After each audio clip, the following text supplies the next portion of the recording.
Donc on va commencer pile à l'heure pour la deuxième keynote. Je vous rappelle que les conférences sont interactives, donc justement on est dans des débats où on parle de l'importance du partage, de l'intelligence collective, donc c'est le moment ou jamais de poser des questions. Et Sophie Floriani, qui anime la keynote, vous donnera aussi la parole à la fin de la keynote. Donc Sophie Floriani, je vais la présenter brièvement. Elle est responsable de la conduite du changement, membre du comité de direction BNP Paribas. Elle a lancé également une activité d'auto-entrepreneur sur l'innovation managériale, c'est son grand dada, donc c'est dire si le sujet la passionne. Et elle a de fortes convictions dans tout ce qui est innovation dans les pratiques managériales et les organisations.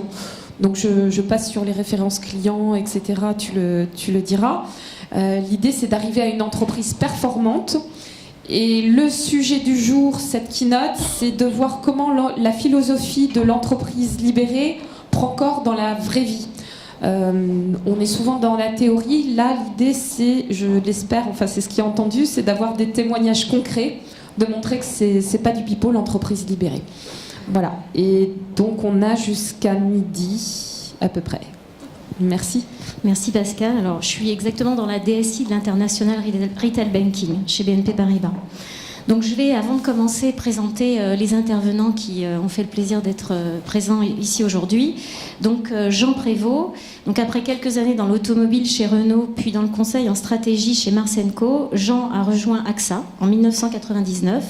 Il a exercé des métiers très différents.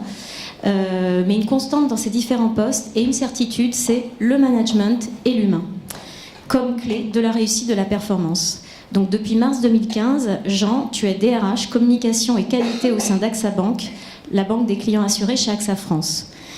Karine Lazimi, donc après la réalisation de projets web variés depuis 1994, en commençant par France Télécom, toi tu as piloté l'innovation pour Alliance France et tu as embarqué l'entreprise vers le digital, avec notamment les réseaux sociaux d'entreprise et l'entreprise collaborative dont on reparlera entre 2009 et 2012.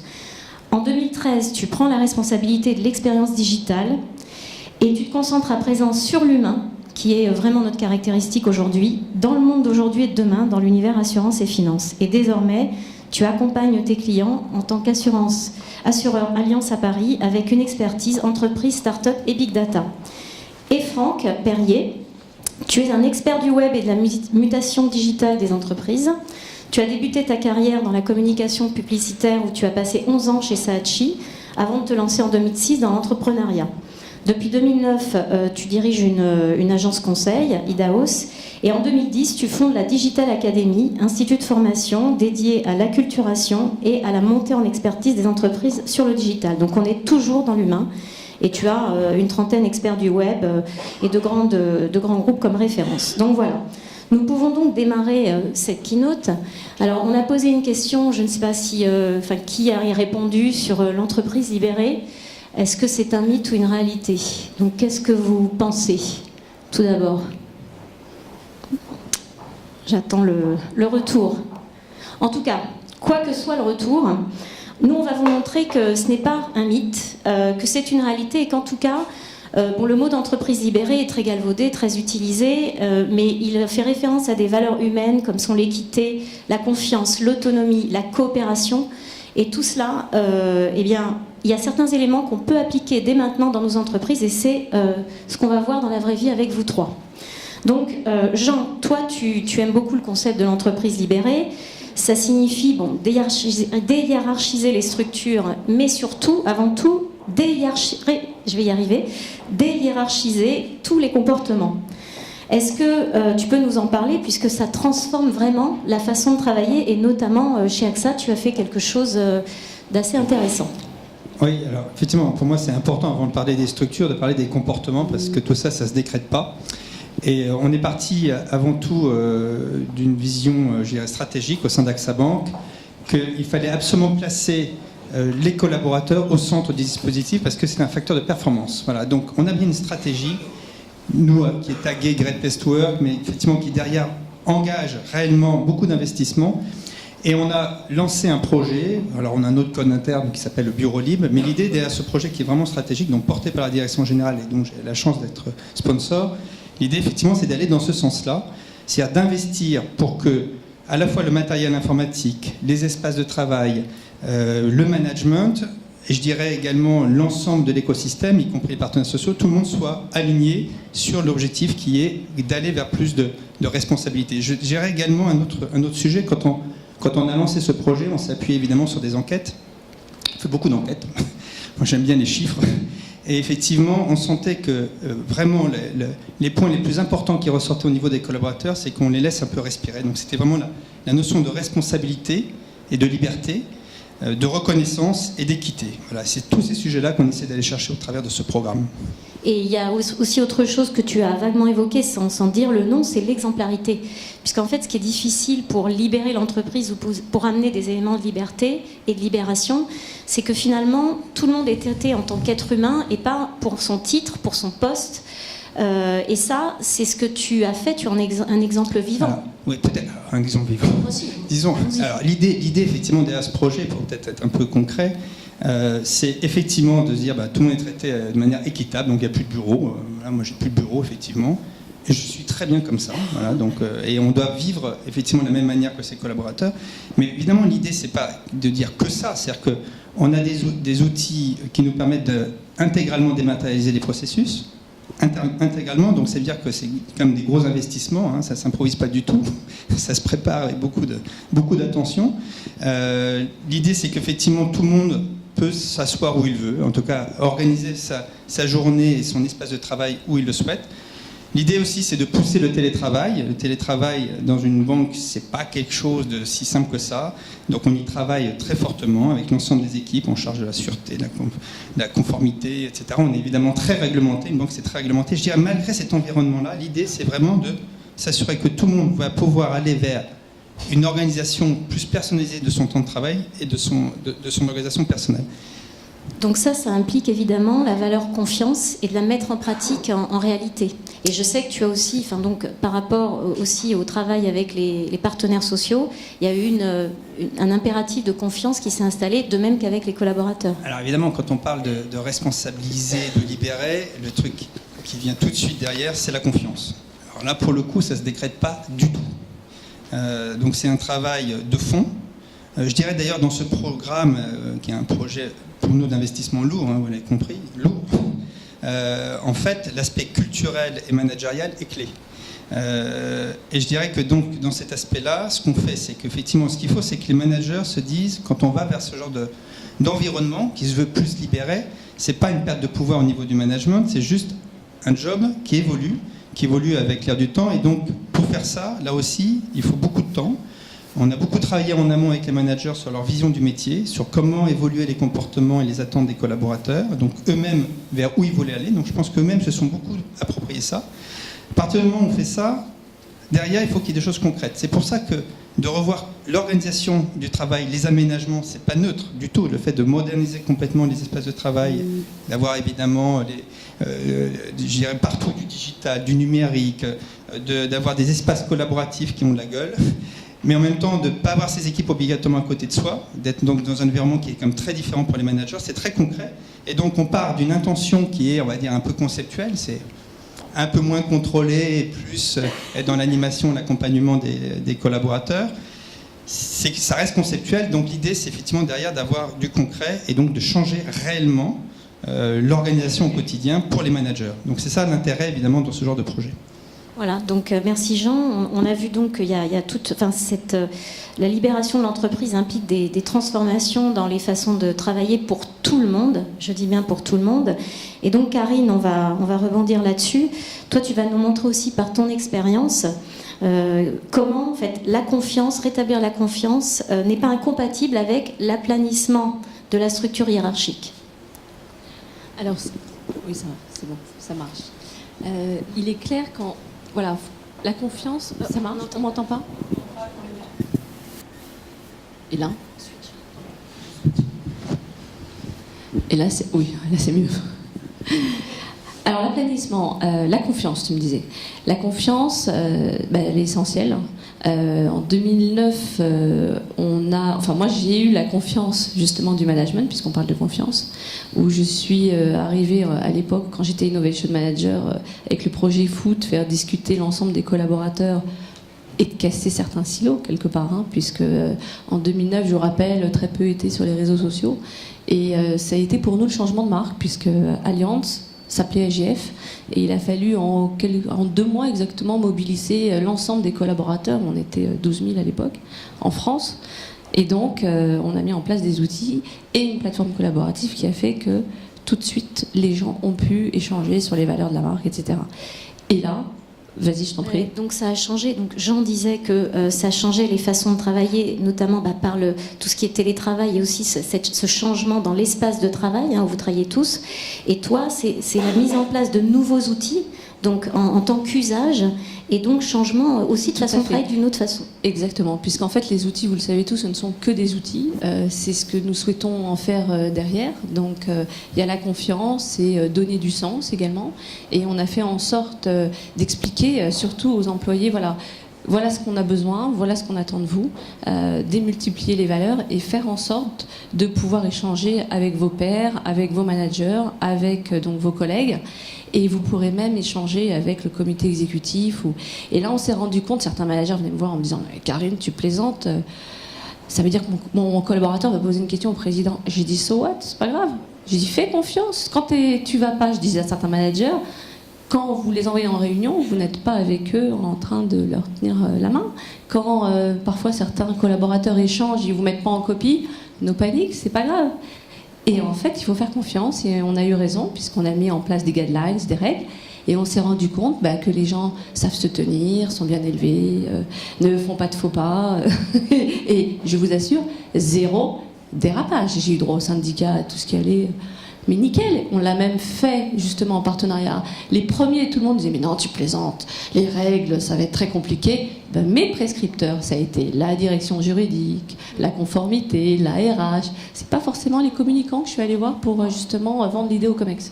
Donc ça veut pas dire qu'on enlève toutes les règles, etc. Souvent on se méprend sur l'entreprise libérée, mais ça veut dire qu'il y a des choses, que parfois les procédures sont pas forcément bonnes à suivre parce qu'elles sont pas forcément encore applicables, elles sont trop désuètes et il faut qu'on passe au digital. Et c'est pour ça que je parlais de guidelines, c'est que c'est juste des règles du jeu adaptées. Vous bougez un petit peu le curseur, mais les gens, vous leur donnez un périmètre. Et puis, ils ont le droit de faire ce qu'ils veulent dans le périmètre. À un moment donné, l'entreprise libérée, c'est laisser les gens respirer, être alignés avec leur ADN, être bien dans leur travail, dans leur peau. Et vous pouvez demander, moi je le vois, même mes équipes à l'époque quand je travaillais, encore aujourd'hui ils m'appellent, ils me disent quel souvenir. Et c'est vrai, si vous faites confiance à vos collaborateurs, ils vous le rendent merveilleusement bien. Donc, et je le fais aujourd'hui, moi. Je fais même confiance à mes clients. Voilà, en plus. Mais c'est vrai que c'est le principe des 3% de Gordon Forward, qui était donc un libérateur, un leader libérateur dans les années 70. Donc ça remonte à très loin, c'est pas nouveau. L'entreprise libérée, c'est pas une mode, c'est une réalité. Et Gordon Forward donc, a libéré en fait le domaine de l'acier dans les années 70. Donc imaginez, et il disait la chose suivante, qu'en fait 3% des salariés, en gros, sont des tirs au flanc quand vous leur laissez la confiance et de la liberté. Oui, il y en a toujours qui ne vont pas jouer le jeu. Mais 97% sont volontaires et ont envie de travailler et de laisser exprimer leur talent. J'entendais récemment la DRH de Deezer qui disait qu'on ne venait pas pour un travail chez Deezer, mais qu'on venait pour une expérience. Mais c'est tout à fait ça. Donc c'est quand même dommage de pénaliser les 97% qui ont envie de travailler pour les 3% qui sont tirés au flanc. Et la preuve, puisque en plus au niveau de l'expérience client, c'est d'autant plus bénéfique. Ah ben c'est clair, quand on a commencé en 2009-2010, on disait voilà, on parlera un jour sur les réseaux sociaux avec nos clients, sauf que ça se fait pas comme ça en one shot. Certes, aujourd'hui ça va beaucoup plus vite pour monter une relation client digitale. Tout de même, le cœur de l'entreprise doit être en mouvement et doit avoir intégré cette agilité, réactivité. Donc avant de parler avec nos clients sur les réseaux sociaux, sur le digital, quand on parle de la marque ou qu'on la dénigre, y compris les commerciaux, parce que les commerciaux sont les premiers en front avec le client. Il faut en interne, grâce à ces plateformes collaboratives, grâce à ces outils, on a appris aux gens à travailler de façon différente, à utiliser d'autres outils que l'email ou que le meeting ou que la visio.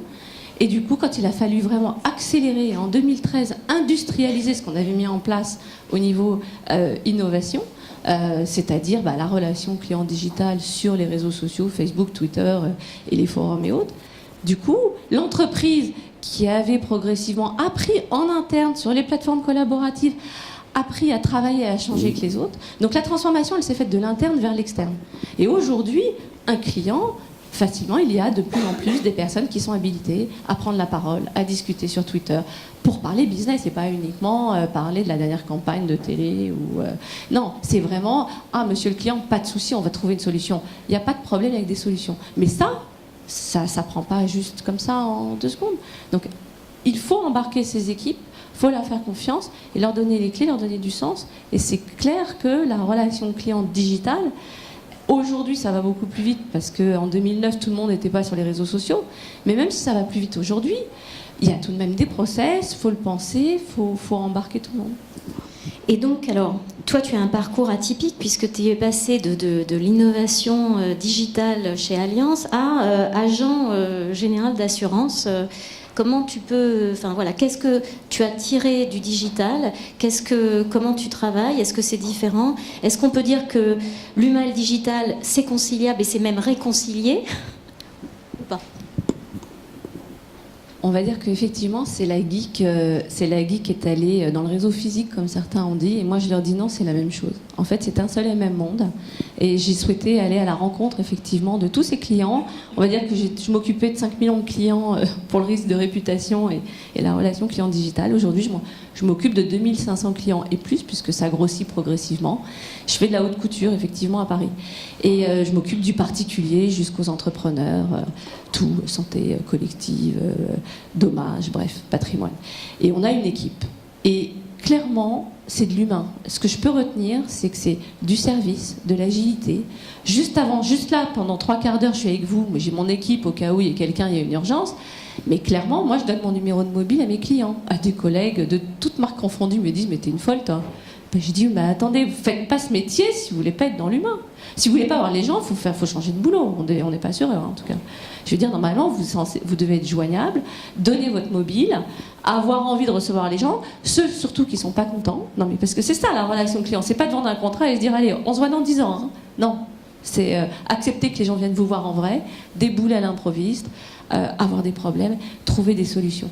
Vous êtes problem solver. Voilà. Si vous n'avez pas envie de résoudre des problèmes et écouter les gens, faut trouver un autre métier. Mais en tout cas, moi je suis très contente, du coup je vois les gens en vrai. Je les aidais virtuellement, j'avais une espèce de frustration parce que je les voyais pas. Et aujourd'hui, je l'ai fait sur l'ensemble des univers. C'est le parcours complet. Merci Karine.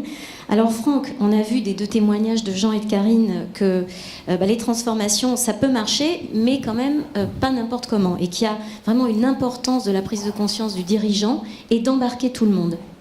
Est-ce que tu peux nous dire un peu plus? Bonjour à toutes et à tous. D'abord, j'adore ton terme de problem solver. Ça me fait toujours penser à Pulp Fiction avec Harvey Keitel, qui est le wolf et qui résout les problèmes. J'adore ce truc. Bon, pour être plus sérieux, oui, tout part d'une prise de conscience. On a un baromètre qui est accessible en ligne qui s'appelle le baromètre de la transformation digitale, qui est assez vu. Si vous tapez SlideShare Idaos, vous pourrez vous y référer. Toutes les stats que je vous donne sont sorties de ce baromètre. Et oui, ça démarre toujours par une prise de conscience du dirigeant. Absolument, Sophie. Donc ça, c'est fondamental. Sinon, ça ne marche pas. Et donc, comment on l'amène à justement être moteur de la transformation pour qu'il implique tout le monde? Parce qu'il s'agit bien d'impliquer tout le monde. Oui. Alors, il y a une implication de tout le monde qui est drivée par ce dirigeant. Ce dirigeant, en fait, il est toujours, quelle que soit la taille de l'entreprise, à l'origine de cette transformation. Donc, que ce soit chez Allianz, que je connais un petit peu, puisque Karine, on se connaît, AXA un peu moins, mais voilà. S'il n'y a pas cette impulsion du dirigeant, à peu près c'est 1/3 de ces transformations digitales sont portées par les dirigeants ou par une direction générale dédiée à ce sujet-là. Donc effectivement, c'est fondamental. Et derrière, il y a une implication. Alors, je voulais donner un exemple parce que à travers tes questions, je me remémore de cette situation. On est intervenu Digital Academy pour une grande banque, un grand réseau bancaire à l'international. Et la difficulté pour ce réseau bancaire qui était attaqué sur le digital, je ne vous donnerai pas le nom, mais vous pourrez le retrouver facilement, eh bien, c'était de faire en sorte que les équipes locales, là je vous parle d'une expérience à l'international, donc spécifiquement Pologne, Maroc, Ukraine, etc., dans un réseau bancaire, que les équipes digitales locales puissent être, entre guillemets, libérées par leur propre direction générale sur les enjeux de management de e-réputation localement. Et c'était un programme qui était piloté par le Headquarters, ici à Paris, et la mission qui nous avait été assignée, c'était d'évangéliser les dirigeants locaux. Donc ça montre bien que ça passe par les dirigeants, parce qu'il fallait d'abord évangéliser le CEO team local pour que CEO team développe les ressources. Et là, je parle d'argent, mais je parle aussi surtout de temps et d'allocation de priorité pour les équipes locales de ces pays, pour qu'elles puissent adresser les enjeux d'e-réputation localement. Donc ça montre bien la place du dirigeant. Ensuite, sur la question d'empowerment, je voudrais vous citer un autre exemple qui est dans un autre secteur, qui est la grande distribution. Donc je vous dirais un des 4 grands de la distribution en France. Et là, la difficulté, c'était que un de ces 4 grands estimait qu'ils sont un petit peu en retard sur le plan digital face à leurs concurrents. Donc qu'est-ce qu'ils ont fait ?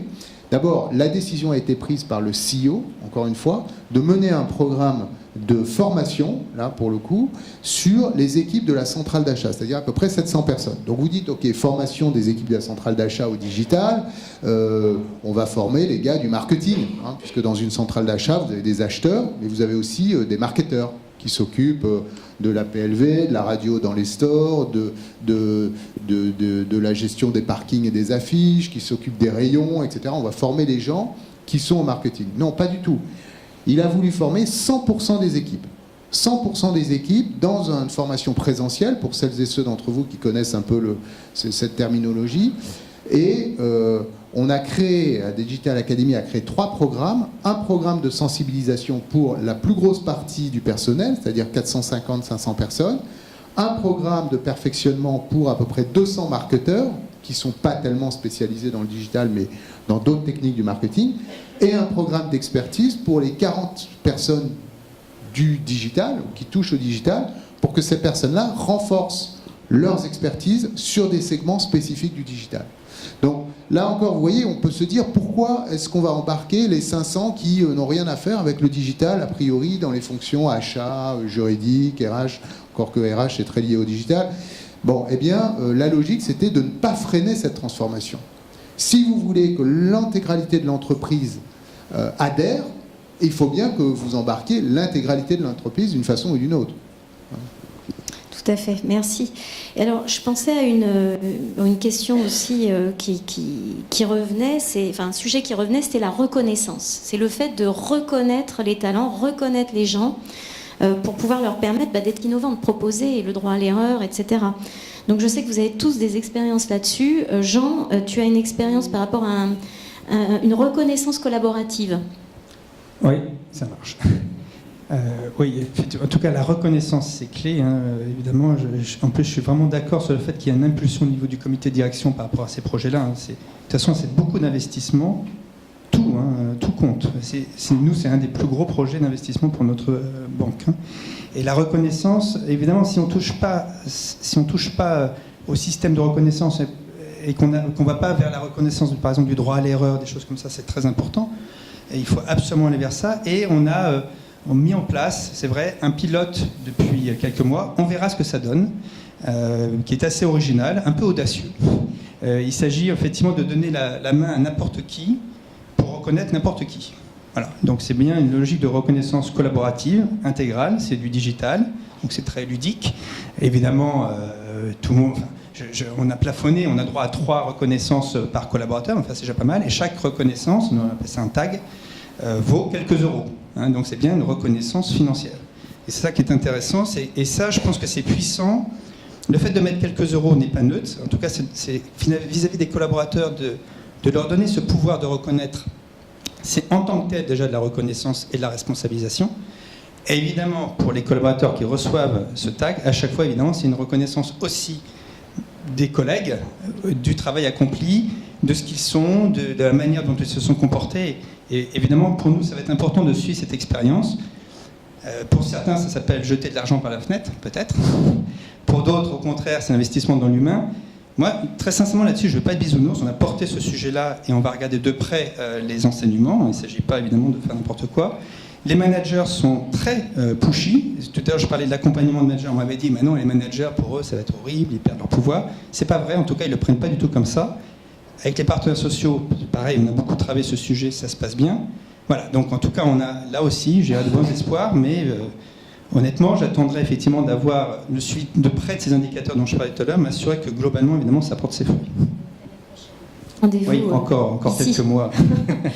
Et Karine, toi aussi, tu parlais de la reconnaissance des talents via le digital. Ah oui, puisque dans l'innovation, on a cette opportunité, grâce aux plateformes collaboratives, d'avoir sous la lumière, on va dire, on découvre des pépites et on se rend compte que il y a des personnes qui ont des superbes idées qu'on n'aurait pas pu entendre, puisque bien souvent, alors moi j'ai connu, puisque ça fait plus de 20 ans que je travaille, à l'ancienne, où il y a les comités, les groupes de travail, et puis si vous n'avez pas un certain grade, vous ne pouvez pas aller. Donc si vous êtes N-4 ou N- je ne sais plus combien, vous n'allez jamais dans tous ces groupes de travail pour donner vos idées. Vous devez d'abord les dire à votre manager qui, lui, va éventuellement défendre votre projet, qui, de toute façon, dont il n'a pas eu l'idée. Donc en fait... Et là, la plateforme, canon. Ah, moi, j'ai une idée. Et là, au changement de marque, 2009, tout le monde mettait leurs idées. Hop, donnez vos idées, etc., etc. Donc beaucoup de groupes ont commencé effectivement à faire en sorte de pouvoir capitaliser sur l'ensemble de ces outils qui ont révélé effectivement des talents, des compétences, sans avoir fait forcément l'école qui va bien, dans le bon cadre, voilà.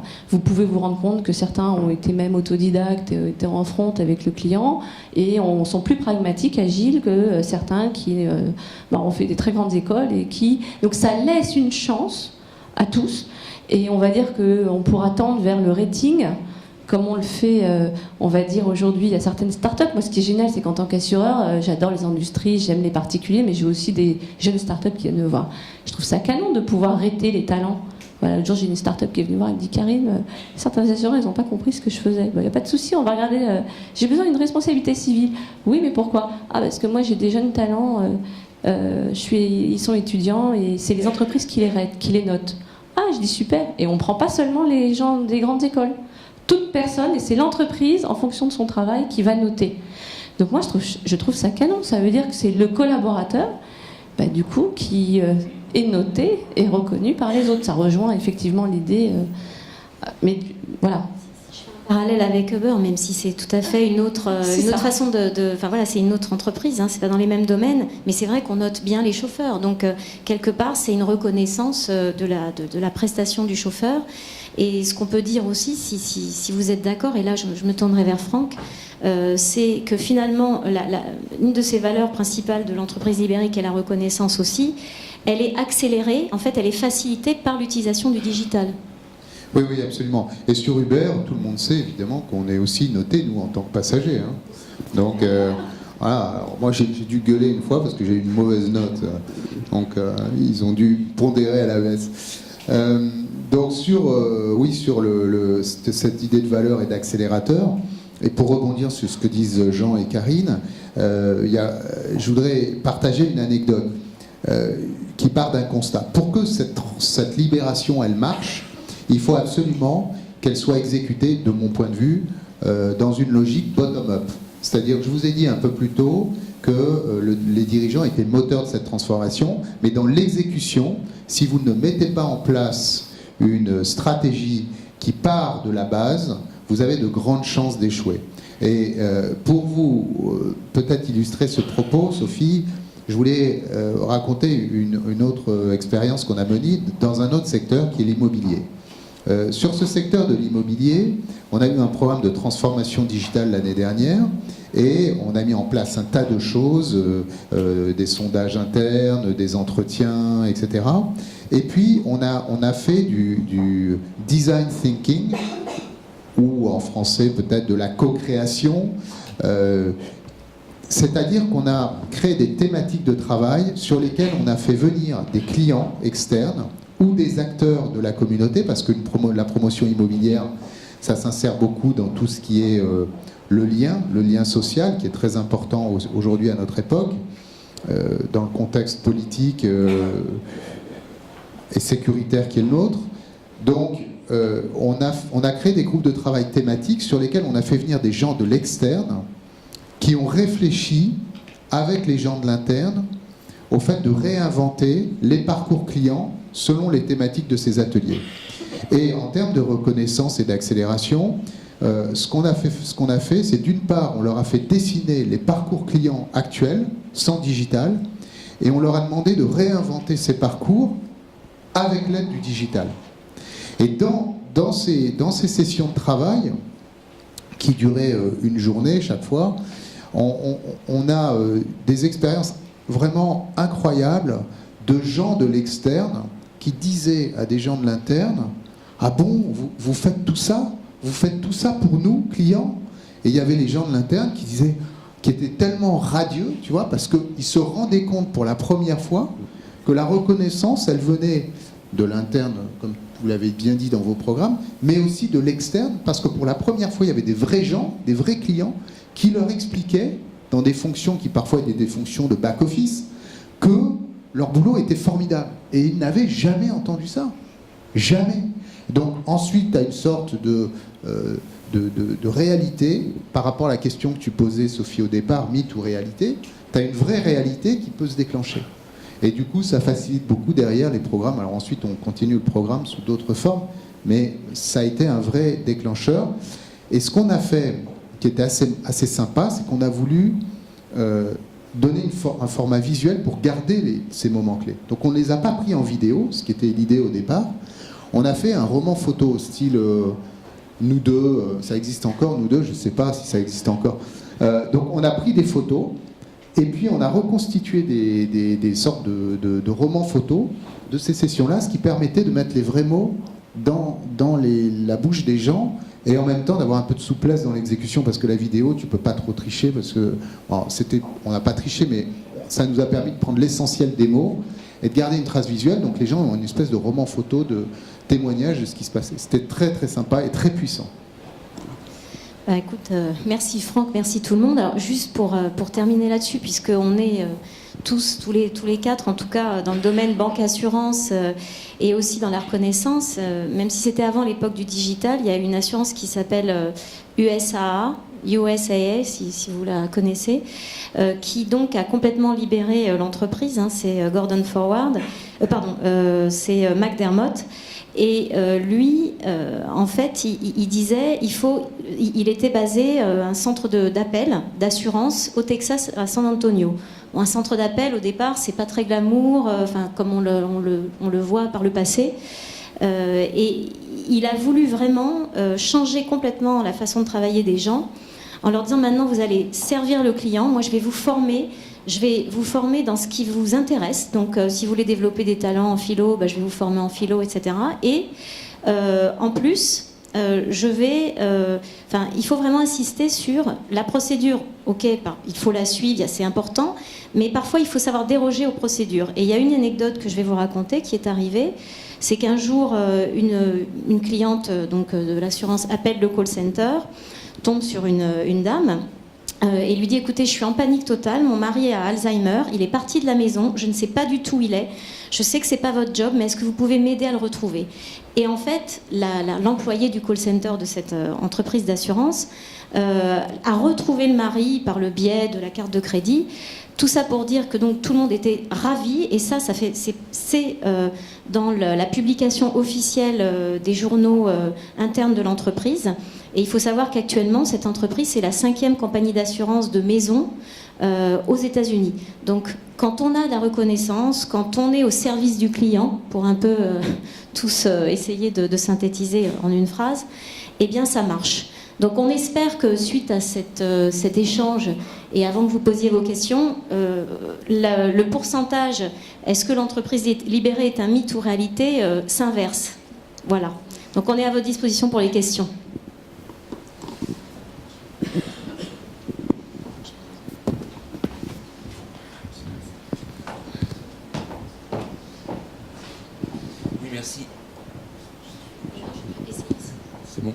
Essayez. Non, ça marche pas. Si.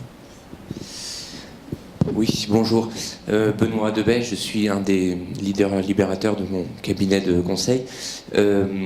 J'avais une question, en fait, on ne vous avait pas parlé de l'engagement. Je crois qu'il y a un intervenant ce matin qui parlait de justement que 14% des salariés en France se sentent engagés.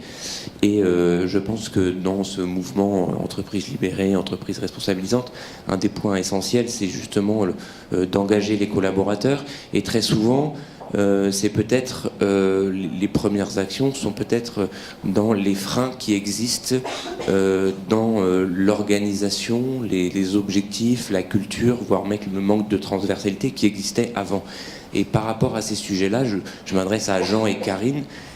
Qu'est-ce qui a pu être fait dans vos organisations de concret sur ce sujet-là? Voilà. Bon. Évidemment, ça marche là, oui. Évidemment, c'est bien l'engagement qu'on va chercher, pas que d'ailleurs, mais c'est bien l'engagement. Tout à l'heure, quand je disais les facteurs clés sur lesquels on veut travailler pour aller justement vers l'engagement, c'était la responsabilité et la liberté, hein, la reconnaissance et l'équité. Tout ça, c'est pour l'engagement, soyons clairs. Et pourquoi l'engagement? Parce que si on veut que les collaborateurs, quand ils sont en face d'un client, aillent un peu plus loin que leur job, fassent un peu plus, c'est tout ça qu'on va chercher avec ça. Donc évidemment, c'est avant tout un projet humain, un projet concentré sur l'engagement et les facteurs d'engagement. Hein. Donc c'est très réfléchi. Alors évidemment, ensuite, c'est toute une démarche. Je ne vais pas rentrer dans le détail de notre projet, mais oui, dedans, il y a évidemment les freins, il y a les habilitations, il y a pourquoi je dois demander l'autorisation à un manager pour faire telle ou telle action, est-ce que je peux donner un peu plus de moyens et effectivement de possibilités de déroger au niveau d'un conseiller clientèle. Donc tous ces sujets sont évidemment regardés de très près. Et pour moi, j'ai insisté sur le fait que tout ça, c'est important, c'est technique, mais ça ne marche que si on prend le sujet avec toutes ses dimensions. Parce que le fait de dire à des collaborateurs, finalement, vous avez plus d'habilitation, le fait même de faire apparaître ça, c'est pas pour ça qu'ils vont les utiliser. Ça, alors, vraiment, c'est ce qu'on a observé, nous, dans le passé depuis longtemps. Déjà, les managers eux-mêmes, ils auront un peu de mal à lâcher. Ils vont expliquer pourquoi on n'aurait pas dû faire ça, ou les erreurs du fait de lâcher sur tel ou tel critère. Mais même les collaborateurs, c'est pas parce qu'on aura dit ça qu'ils le feront. Donc c'est bien ce projet dans son ensemble qui m'intéressait. Et évidemment, on a fait du sérieux également, en allant regarder de près, évidemment, ce qu'on appelait, nous, les irritants collaborateurs. Et évidemment, c'était dans la démarche projet. Oui, alors merci Jean. Et pour compléter, je suis en phase totalement. Je vais ajouter un mot qui est l'envie. L'anecdote que j'ai à vous raconter donc, sur les plateformes collaboratives, parce que ça a été quand même le plus gros projet, on va dire, en termes de mobilisation de l'humain, quand en 2 mois, il faut, on enlève le logo et on en met un autre sur une marque historique quand même, comme AXA, je veux dire AGF, et qu'on est passé à Allianz. Clairement, quand ils m'ont dit, Karine, vous êtes l'innovation manager, vous allez trouver une idée pour le faire. Je dis non, vous allez la demander aux gens. Et on va aller les chercher. C'est-à-dire qu'on m'a dit, très bien, alors moi je vous nomme quelqu'un. Au départ, tous les managers m'ont dit, jusqu'au COMEX, ils ont dit, alors, on prend des leaders. Je dis non, si c'est pour que j'ai des gens qui n'aient pas envie d'être ambassadeurs de marque, on laisse tomber. Moi, je ne prends pas le projet, vous vous débrouillez. Alors, ils m'ont dit, qu'est-ce que vous proposez? Et là, je leur ai dit, moi, je vais faire un casting. Les gens vont se caster. C'est eux. En 2009, j'ai dit, ok, j'ai les volontaires, les gens vont se proposer, tout niveau, toute hiérarchie confondue. Et je vais rentrer dans le process, c'est-à-dire que j'ai quand même pas été non plus complètement barjot. Je demanderai au manager son autorisation s'il veut bien libérer le collaborateur. Donc j'ai demandé un appel à volontaires, pas de copinage, c'était un maillage partout en France. Et là, les gens ont commencé à dire, ouais, moi ça m'intéresse. Et qu'est-ce qu'on regardait dans le casting ? Eh ben, c'était l'envie, savoir, entre guillemets, communiquer. Ça pouvait être une assistante, un chef de projet, un directeur, qui avait envie de parler des valeurs, qui avait envie de parler en public, qui avait envie de communiquer, d'aller convaincre les autres et évangéliser les valeurs de la marque. Et ça a été un carton. Sur 50 ambassadeurs, parce qu'après j'ai demandé aux ambassadeurs de faire de la cooptation. On est arrivé à un réseau de 300 ambassadeurs pour les 12 000. Et chacun faisait remonter les infos. Et je leur ai dit, ok, sur les 50 premiers ambassadeurs, j'ai eu un refus. Il y en a un qui a osé m'écrire un mail d'un manager. Il est hors de question que mon collaborateur passe du temps à... J'ai dit, très bien, toi, t'as tout compris. C'est tout. Mais sinon, il n'y a pas un manager qui a refusé. Et j'étais pas en train de dire j'ai une lettre de mission du président. On m'a donné carte blanche, j'étais l'innovation manager et j'ai dit ok, moi je recrute comme ça. Vous n'êtes pas content, moi je prends pas le projet. Et moi aussi j'ai pris un risque. Vous savez que j'ai failli me faire virer au moins 2 ou 3 fois en 15 ans de boîte quand même. Mais parce que j'y croyais, j'ai des convictions et j'avais envie d'aller, j'avais ma vision. Et voilà, si à un moment on veut être disruptif, faut laisser la chance. Et j'ai eu la chance, parmi tous les différents, exécutifs qu'il y a eu chez Allianz, j'ai eu la chance, et le président est toujours en place aujourd'hui, j'ai eu la chance que Jacques Richier, comme il dit, et c'est un mot fort dans l'assurance, en 2009, il m'a dit « Je prends le risque de vous faire confiance ». Le risque dans l'assurance, c'est un mot qui est très fort. Il me dit « Attention, le chemin va être long, vous avez intérêt à être patiente. » Je dis « Ça a été dur ». Pour vous répondre, le volontariat est très important dans l'envie, parce qu'on ne peut pas forcer les gens. C'est le PDG de Harley-Davidson qui a aussi libéré Harley-Davidson dans les années 80, Rich Stirling, qui disait on ne peut pas changer. Les gens ne s'opposent pas au changement, ils s'opposent à ce qu'on les change. Et donc, il faut partir de ce principe-là. Il faut donner envie aux gens, construire un environnement favorable, se recentrer sur l'humain. J'ai moi-même avec mon équipe au sein de la DSI monté un programme de satisfaction pour les collaborateurs dans le cadre d'un accompagnement au changement, et c'était sur la base du volontariat. Et sur la base du volontariat, il y en a qui ont fait de la méditation en pleine conscience, il y en a qui ont fait des ateliers pour gérer des multiples projets en un temps record sans stresser, etc., etc. Et tout ça, c'est devenu une best practice dans le groupe. Et ça ne se décrète pas. Il y a toujours des volontaires, mais il ne faut surtout pas forcer les gens qui ne veulent pas le faire. Voilà. Mais ça mobilise. On ne donne pas à boire à un âne qui n'a pas soif. Enfin, je veux dire, à un moment, on est sur de l'impulsion du changement, de la transformation. Il faut aller chercher les key users. Vous allez chercher les personnes clés qui ont envie d'avancer avec vous. Vous en trouverez, certainement. Donc, donner envie, mais aussi donner des raisons de changer. C'est pour ça que tout à l'heure je disais le fait de complètement bouleverser le quotidien des collaborateurs.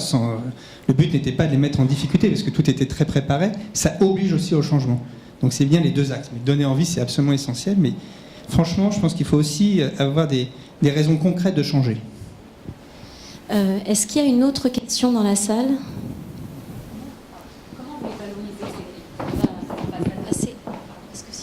Oui, est-ce que j'imagine que vous les valorisez? Ah c'est clair. Voilà. Alors de quelle manière par rapport à j'imagine à la dimension business aussi qui vient souvent se greffer dessus, ou les priorités managériales. Alors là, c'était par rapport à la marque. Donc, on a montré, ça peut être par la com, ça peut être aussi, on a mis en place, comme dans beaucoup d'opérations, je dirais d'innovation, où là, c'était pas des trophées, mais on a valorisé l'ensemble des équipes quand il y avait par immeuble, parce qu'on avait même à l'époque, quand on a changé de marque, il y avait des sites, c'était aussi par site.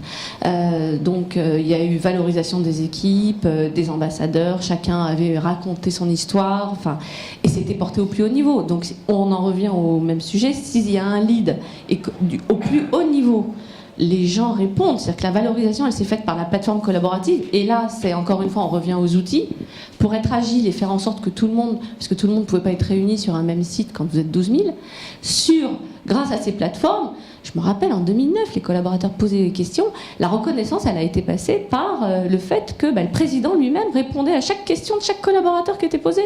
Et ça nous prenait du temps, mais on l'a fait, il l'a fait, et il le fait encore. Et je dois dire que ça, c'est la meilleure reconnaissance quand quelqu'un déjà qui trouve que ce que vous faites, c'est très bien. Surtout quand c'est le président qui répond. Et on ne parle pas forcément de reconnaissance financière, on parle aussi de reconnaissance regardez, j'ai posté mes photos. Quand par exemple un dirigeant dans beaucoup de marques aujourd'hui, de compagnies, que ce soit l'assurance, la finance, vous êtes sur Twitter, vous avez le président qui va liker ou qui va... C'est quand même génial, les gens se disent « Ah, dis donc, il a liké mon post !» Et en plus, c'est pas un truc interne, c'est devant la terre entière. Il a liké mon post devant la terre entière. Quelle reconnaissance! Moi, je me vois encore quand j'accueillais les gens pour leur expliquer les réseaux sociaux, Facebook et Twitter, certains qui me disaient « Tu te rends compte, tel directeur a trouvé ce que j'ai raconté sur Twitter, il a trouvé ça bien. » C'est-à-dire que c'était même plus en interne. C'est que publiquement, le collaborateur avait été reconnu par un directeur X ou Y dans son corps business, dans son univers. Donc en fait, il y a vraiment... voilà, c'est lié en fait. Et donc la reconnaissance, elle passe par plein de choses et par tout cet aspect valorisation. Et elle devient beaucoup plus démocratique finalement. Elle est démocratisée par le digital. Je sais pas si... Voilà. Écoutez, il nous reste à vous remercier de nous avoir écoutés. Merci.